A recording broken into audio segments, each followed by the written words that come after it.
Masih di Teras EB dan kita masih berdiskusi seputar strategi pembangunan kepariwisataan guna meningkatkan kunjungan wisatawan ke Provinsi Banten. Dan saya kembali di segmen yang kedua ini untuk bertanya kembali ke Pak Sudirman. Pak Dirman, sekarang ini kan pemerintah sudah menjalankan vaksinasi baik tahap 1 ataupun tahap 2 untuk tenaga kesehatan, pelayanan publik, lansia, dan beberapa elemen guru yang sudah divaksin di tahap 1 dan tahap 2. Nah ini sejauh ini seperti apa kira-kira dampaknya yang dirasakan oleh HPI? Apakah sudah ada perubahan yang signifikan? Silakan.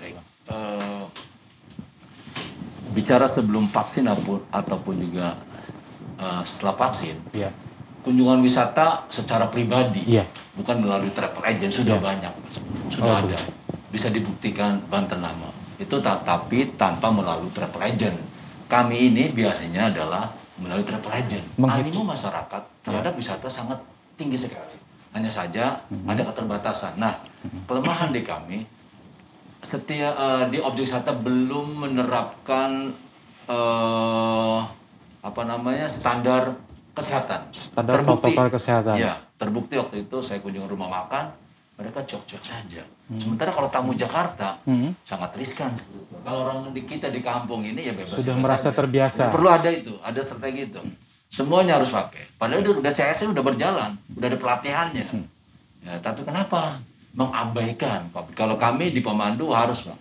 Karena keselamatan kami juga harus terjaga. Betul. Hanya saja kami belum dapat perlindungan COVID dari pemerintah, belum ada vaksinasi di kami di pelaku pariwisata. Tadi itu disebutkan adalah elemen tadi itu sudah ada seperti guru, tapi sudah ada, Pak. Kunjungan sudah ada, walaupun hanya sehari atau setengah hari, wisata sudah ada, sudah sedikit bergulir. Itu dampak daripada vaksin.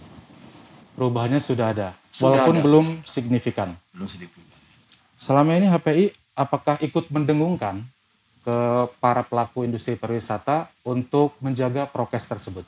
Ya, minimal di wilayah kami dulu, di pemandu itu, ketika di pemanduan harus pakai masker. Kita siapkan juga sanitizer, bahkan self-face itu juga harus ada, karena itu kontak langsung dengan tamu. Nah ini yang belum dapat slot dari pemerintah ini. Gitu. Jogja sudah, kami hubungi Bali sudah, orang-orang pariwisata sudah semua hampir. Jogja, Bali, Semarang itu sudah, tapi pemerintah Banten belum memprioritaskan di kami. Karena mungkin kami belum belum begitu penting. Padahal kami itu melayani wisatawan. Kami sangat butuh vaksinasi dari pemerintah. Dan bersinggungan secara langsung. Langsung Pak dengan ini. Baik. Terima kasih Pak Dirman. Selanjutnya saya kembali lagi ke Pak Dewan. Pak Dewan. Bagaimana penganggaran dan stimulan sinergi antara legislasi dengan pemerintah? Ya. Yang kita sedang pikirkan DPRD itu membangun kepariwisataan kita dengan strategi yang ada. Kita concern di sini bahwa dari unsur-unsur bagaimana meningkatkan pariwisata kita, ya, destinasi kita. Ini kan ada beberapa, salah satu diantaranya aksesibilitas misalnya. Yeah. Kita di DPRD coba ingin support ini, aksesibilitas untuk wilayah Pandeglang dan Lebak, ya. Potensinya bagus, potensinya luar biasa dan ada, ya kan? Iya, betul. Tapi kalau bicara aksesibilitas, nah ini yang masih lemah. Masih cukup kurang sekali, Pak. Masih cukup kurang. Ada di atas gunung, indah, potensinya luar biasa, tapi sulit menjangkau ke sana, kan? Ada juga misalnya kelompok Fok Darwis, ya kan? Punya punya potensi waduk waduk-waduk kecil begitu, ya, seperti misalnya di daerah Cilograng gitu, ya. Kemudian ada curug-curug dan lain sebagainya. Kan nggak bisa datang kalau nggak ada jalan, kan? Aksesnya yang susah. Yang susah. Nah ini yang harus juga dikembangkan oleh Pemprov, di mana pakai konsep integritas saja, terintegrasi. Contoh misalnya, kalau di Perkim itu ada jalan lingkungan, misalnya gitu kan? Betul. Nah setelah itu, kalau jalan lingkungan itu berapa persen sih untuk membantu mendukung pada peningkatan kualitas kepariwisataan kita, ya kan? Sehingga Perkim itu di mana ada wisata, di situ didukung oleh Perkim, ya kan? Betul, betul. Perkim ikut membangun atau PUPR misalnya. Nah, ini nanti Bapeda, ya kan? Betul. Gitu, mengkalkulasikan data itu. Di mana sih potensi-potensi wisata kita, ya kan? Yang memiliki nilai luar biasa, ya. Itu kira-kira diidentifikasi untuk didorong secara aksesibilitasnya, Betul, ya kan? betul. Sehingga orang datang ke sini tidak lagi ngedorong-dorong mobil, ya kan? Gara-gara nggak bisa nanjak gitu, ya kan? Jadi orang kapok akhirnya. Nah, kita coba fokuskan itu, ya, salah satu diantaranya dengan Dinas Pariwisata untuk terus bisa memberikan peran sertanya dalam konteks mendorong bagaimana aksesibilitas ini ada, kan gitu. Kemudian upaya-upaya masyarakat juga, dari kreativitas masyarakat yang ada, mereka ingin membangkitkan daerahnya. Nah, ini juga perlu dorongan dari kita semua, dari Pemprov, misalnya melalui Kokdarisnya mengelola potensi wisata dengan keterbatasan yang ada dan anggaran yang ada. Nah, di pemerintahan desa dan lain sebagainya, saya pikir ini perlu sinergi, ya, perlu sinergi agar ke depan ya semua kalangan lah, ya, semua kalangan, tidak hanya Pemprov, ya, tidak hanya dewan, begitu, semua kita bahu-membahu bagaimana pada fungsi kita ini memberikan dorongan untuk pengembangan destinasi wisata kita. Ya, betul. Kira-kira. Ya. Dan mengenai keluhan ataupun masukan tadi dari Pak Ade bahwa hampir 90% ya Pak Dirman, ya, anggota DRHP itu belum mendapatkan vaksinasi dari pemerintah. Nah, sejauh ini bagaimana peran serta Pak Dewan sebagai penyerap aspirasi masyarakat untuk vaksinasi dari masukan dari HPI ini, Pak? Ya, oke, ini menjadi poin masukan, ya. Betul. Bahwa harus menjadi perhatian pemerintah Provinsi Banten, bahwa ini bagian elemen masyarakat yang jangan sampai terlupakan, betul, ya kan, betul, gitu. Betul. Nah, ini pesan kepada pelaku vaksinasi, ya, dalam hal ini mungkin Dinas Kesehatan Provinsi Banten, ya, untuk bisa memberikan layanannya, ya, kepada elemen dan semua elemen masyarakat kita. Karena mungkin nanti juga akan ada, ya, jadwalnya untuk masyarakat secara luas, begitu. Nah, sekarang kan masih bertahap. Namun ada lagi mungkin selain itu tambahan dari saya pernah berdiskusi juga dengan teman-teman Dinas Pariwisata tahun lalu, bahwa kita ini harus punya peta, ya, harus punya data mana wilayah yang menjadi prioritas. Untuk dikembangkan, gitu, ya, sebagai bagian daripada wisata alternatif. Betul. Hutan aja sekarang, misalnya kalau di Bandung, ya kan, bagaimana di Bandung Selatan, Maribaya, kemudian Ciwidey, itu kan hutan semua, ya kan, tapi bisa, gitu kan. Kita punya tahura, Pak. Tahura udah punya, Pak. Kita punya tahura, tapi kan masih begitu, ya. Betul. Padahal lahan kita ini masih luas, ya, masih luas yang perlu kita olahlah menjadi potensi alternatif, gitu. Nah, saya sih inginnya begini, di komisi itu selalu berbincang bahwa kalau Jabar itu sudah punya mereka badan usaha milik daerah, ya, yang fokus di bidang pariwisata. Ya. Ke depan Banten harus punya. Sebagai apa? Sebagai penyeimbang, sebagai pionir. Ya. Kalau Pemprov di situ sudah ada, pasti banyak yang ngikutin. Betul. Ya kan? Betul. Misalnya investor swasta maupun asing, itu akan ngikutin. Contoh, misalnya orang selatan, Lebak Selatan, itu pilihannya banyak di sana. Tapi ketika tamu mau datang, ya, mereka kan pilihannya maunya aneh-aneh nih kalau di pengunjung itu. Betul. Ada yang mungkin pengen di hotel berbintang, betul. Ada yang mungkin di homestay, gitu kan? Betul. Nah, harus ada pilihan alternatif. kan belum ada misalnya di Lebak Selatan tuh paling akhirnya kita lari ke hotel perbatasan di Pelabuhan Ratu. Betul. Misalnya Hotel Samudra, ya kan gitu. Nah, saya pikir Banten melalui badan usaha milik daerahnya di bidang berwisata harus bisa menyediakan itu sebagai pionir, membuka perhotelannya, ya kan? Nanti akan datang swasta juga. Nah, kalau pemerintah sudah datang di situ, maka dia akan bisa menjadi penyeimbang persaingan. Itu kira-kira. Baik, terima kasih, Pak. Selanjutnya saya kembali ke Bapeda nih, ke Pak Zainal. Pak Zainal, strategi apa yang dilakukan pemerintah khususnya Bapeda dalam menggairahkan ekonomi pariwisata di Banten ini, Pak? Baik, kebetulan hari ini juga kita ada rapat ya terkait dengan tematik holistik integratif spasial pembangunan dengan tema utama pariwisata. Karena pariwisata itu kan lokomotif, dia perlu disokong oleh multisektor. Maka artinya, tapi memang kita harus fokus pada wilayah mana gitu. Tidak semuanya kita selesaikan berdasarkan amanat dari Parda, Rencana Induk Pariwisata Daerah itu kan ada lebih kurang 11 KSPP. 11 KSPP, kemudian target RPJMD juga sebenarnya kan ada 2 tahun destinasi yang setiap tahun itu 2 destinasi harus tuntas.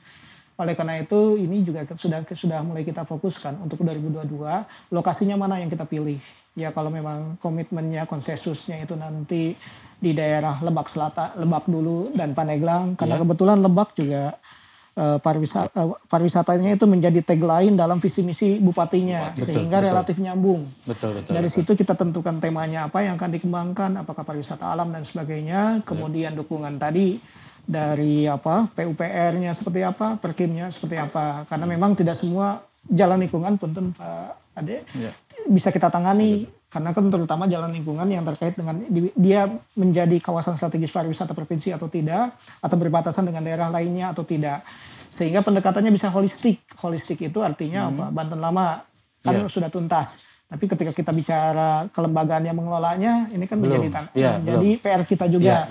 Demikian juga di selatan, apakah pilihan-pilihan kelembagaannya itu kan nanti dari amanat Perdari Parda itu kan ada pergub-pergub yang harus disusun. Nanti kelembagaan yang menanganinya seperti apa bentuknya? Apakah tadi seperti saran Pak Ade tadi BUMD ataukah cukup nanti ada UPT ataukah BLU dan sebagainya, maka itu menjadi pilihan-pilihan yang harus kita lakukan. Sehingga ke depan kita optimis 2022 untuk pariwisata Banten akan menjadi exciting, menjadi wow, artinya apa? Kunjungannya yang wow, bukan sekedar wow tapi nggak datang ya. Wow datang dan jadi exciting, kuncinya ada satu gitu. Kita kan memiliki proyek strategis nasional Jalan Tol Serang Panimbang. Insya Allah itu akan menjadi backbone. Bayangkan kalau dulu orang mau dari Jakarta ke Panimbang butuh 4 jam 5 jam, menjadi 2 jam. Luar biasa, insya Allah. Tinggal bagaimana kita semua sektor berinteraksi sama-sama bahu-membahu. Dari anggaran nanti tugas Pak anggota Dewan dengan saya gitu ya, kita sama-sama mengawal anggaran pariwisata bisa menarik. Tapi kuncinya satu, saya menarik sebenarnya pariwisata di Banyuwangi ya. Ternyata kalau ngandalin duit Pemprov berapa sih? APBD itu terhadap total PDRB itu hanya 5% dari total PDRB Banten. Maka kita harus menarik banyak investor, multi stakeholder berperan. Karena ternyata yang di Banyuwangi yang bergerak ternyata yang bikin event-event itu bukan pemerintah, tapi masyarakat. Artinya tadi pendekatan pentahelix, kemudian dan sebagainya bisa kita kembangkan. Tidak hanya pemerintah, tapi juga akademisi, dunia usaha, masyarakat dan pers juga ya. Termasuk ini kan kita menyiarkan pada masyarakat bagaimana pariwisata ini bisa berkembang dan menarik. Dan kita tahu Pak, target pemerintah di tahun 2021 ini untuk kunjungan wisatawan ke Banten sebanyak 21 juta wisatawan yang diharapkan bisa hadir ke Provinsi Banten. Karena target di 2020, 20 juta wisatawan memang tidak terpenuhi karena pandemi COVID-19 dan hanya 11 juta wisatawan saja yang berkunjung ke Banten. Cuma begini maksudnya. Boleh nggak kita diskusi? Boleh, silakan. Maksud saya Pemprov nih jangan kagetan gitu loh membangunnya, ya kan? Contoh misalnya ketika lagi rame-rame Gunung Luhur, ya kan? Kaget, langsung menyiapkan masjid, jalan. Tapi dari sekarang tuh harus punya basis data. yang baik ya kan, pemetaan wilayah pariwisata kita yang bisa kita genjot tuh mana. Yang kemudian kan akhirnya ada data yang baik sehingga bisa juga investor tuh tertarik ya.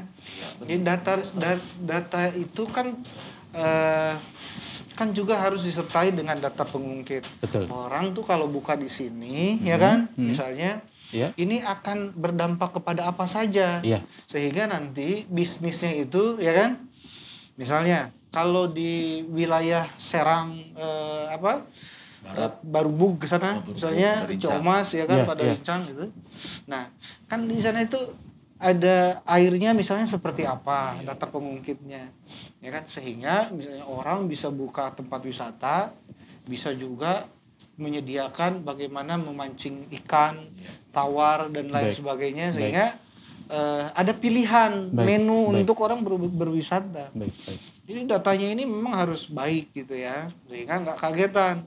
Ada di Gunung Luhur, akhirnya rame-rame bikin jalan, dur gitu. Nah, jadi dari sekarang harusnya dipersiapkan data itu. Nah, sekitar Gunung Luhur misalnya ada apa ya kan, mana lagi dan seterusnya. Nah, saya ingat dengan hasil kajian ITB ya, bahwa tingkat aksesibilitas di Provinsi Banten itu baru 0,30%. Nah, artinya belum ada jalan-jalan baru nih ya kan di Provinsi Banten. Coba dari Gunung Selatan ke Gunung Utara ya kan, membelah Banten ya kan, dari barat ke timur, membelah selatan dari selatan ke utara, dibangun itu, diciptakan, di sekitar itu akan muncul pertumbuhan pariwisatanya, lain-lain sebagainya. Karena itu Bapeda penting untuk menyiapkan data itu. Ya, kajiannya harus diperkuat. Itu kira-kira. Baik. Bagaimana dengan Bapeda menyingkapi masukan dari anggota Dewan Kali? Silakan Pak. Baik, memang tantangan bagi kita ya. Ketika medsos itu kan, kalau dulu baliho kan hanya sekedar di pinggir jalan. Tapi medsos bisa masuk ke ranah paling privat dari kita ya. Masuk ke ruang peraduan kita. Toilet juga bisa masuk. Artinya memang terkait dengan pembangunan seperti contoh Gunung Luhur itu sebenarnya bagian dari target RPJMD ya. Begitu jalan-jalan provinsi menjadi mantap dan terbukalah sebenarnya potensi-potensi pariwisata itu. Dan memang tadi harapan kita mengenai data, kita juga sudah mulai ini ya. Pusat juga sudah mulai mengamanatkan ke daerah-daerah terkait dengan satu data ya. Amanat satu data ini sudah menjadi PP yang mudah-mudahan bisa kita implementasikan, sehingga harapan dari Pak Ade gitu ya, bagaimana data itu bisa terpusat, datanya valid, datanya menjadi sesuatu yang exciting bagi investor, bisa kita wujudkan. Kita juga sudah mulai pembenahan SIPD, salah satu hikmahnya, walaupun banyak keluhan ya, SIPD salah satu hikmahnya adalah penyatuan data, data sektoral, bagaimana data pariwisata, potensi masing-masing sektor, sehingga mudah-mudahan pelan tapi pasti kita tidak semata-mata data numerik ke depannya, bisa data yang berbunyi ya. Kemudian juga tidak hanya berbasiskan numerik, tapi berbasiskan data geografis. Tinggal klik, orang sudah bisa tahu informasi kalau ada investor beli tanah berapa sih harganya di situ gitu dan sebagainya. Harapan kita gitu ke depannya. Baik. Satu lagi nih Pak, menyambung tadi dengan pemerintah yang di masa pandemi ini, tapi meningkatkan, pemerintah Provinsi Banten di masa pandemi ini meningkatkan jumlah kunjungan. Dari 20 juta di tahun 2020, 2021 ini meningkatkan malah menjadi 21 juta kedatangan wisatawan ke Provinsi Banten. Saya mau ke Pak Jainal dulu deh. Apakah ini sudah selaras dengan program-program yang ada di Bapeda untuk khususnya pariwisata di Provinsi Banten ini? Kita meneropong tahun 2021 itu berdasarkan basis data ketika kita revisi RPJMD itu tahun 2019. Sehingga ketika kita mengharapkan tahun 2021 ini kita akan mencapai tadi sesuai target di kisaran 21 juta dengan asumsi normal. Tapi memang harapan kita juga ya mudah-mudahan pandemi bisa cepat usai. Amin. Sehingga kita bisa, kalaupun memang ada protokol CHSE ya yang harus dipenuhi oleh di masing-masing destinasi, harapan kita ke depan dengan kita membangun prediksi itu berdasarkan asumsi. Asumsi yang pertama, Banten Lama alhamdulillah sudah tuntas dan signifikan bertambahannya sekitar 5 juta jumlah orang berkunjung. ke depan dengan asumsi ada pembangunan proyek strategis nasional bisa tuntas gitu ya, jalan tol Serang Panimbang, kemudian termasuk ini Bendung Sindang Heula. Belum lagi apa yang dilakukan oleh provinsi, manufaktur jalan-jalan sudah mulai mulus ke pelosok-pelosok, bantuan keuangan juga insya Allah itu menjadi stimulus bagi kita untuk mencapai angka 21 juta dengan asumsi mudah-mudahan pandemi cepat berlalu. Itu sih. Baik. Dari sisi legislasi dengan peningkatan kunjungan wisatawan ini, mungkin nilai konkret yang bisa diberikan dari sisi legislasi, mungkin bisa untuk pemerintah? Ya, harapannya sama ya, semoga pandemi COVID-19 segera berakhir, capaian targetnya tercapai 21 juta di 2021, ya kan? Betul, gitu. betul. Nah, seperti Pak Jenal tadi juga sudah sampaikan, destinasi wisata yang direvitalisasi, misalnya Banten Lama sudah selesai, ya kan? Dan itu meningkat. Kemudian ada proyek strategis nasional jalan tol sampai Panimbang. Nah, ini jangan kehilangan momentum menurut saya. Betul. Untuk jalan tol Panimbang ya. Dari sekarang Pemprov tolong petakan ya, di wilayah jalan tol Jakarta sampai Panimbang ini akan ada apa, ya. Nah, kalau orang cuma datang ke Panimbang di ujung Tanjung Lesung, di Tanjung Lesung itu selesai di situ itu siapa, ya kan? Bantennya dapat apa? Kan di sana sekian ribu hektar tuh siapa? Tapi masyarakat menikmati nggak pertumbuhan yang akan ada di sana? Ya, dari seluas 1.500 atau 2.000 misalnya hektar yang dikelola oleh swasta, dari sekarang Bapeda harus petakan. Betul. Harus bicara kembali, karena dari sejumlah lahan yang ada itu ternyata tidak dimaksimalkan oleh Tanjung Lesung semua. Iya kan? Hanya kolam renang, kemudian pila-pila, toh itu aja sekitar. Lalu kemudian ada lahan-lahan yang disewain untuk bikin pila kepada masyarakat, kan gitu. Nah, ini yang harus disiapkan sehingga masyarakat Banten memiliki dampak. Ya kan, di situ bicarakan lagi MOU-nya seperti apa, lalu di sekitar situ mana yang bisa dikelola oleh masyarakat, ya kan, gitu, secara luas gitu. Jadi jangan ada monopoli, ya kan. Nah, sehingga akhirnya Banten, ya kan, memiliki dampak daripada proyek strategis nasional. Saya pikir sepanjang jalan tol bisa dibuka, dikembangkan, maka datanya harus disiapkan.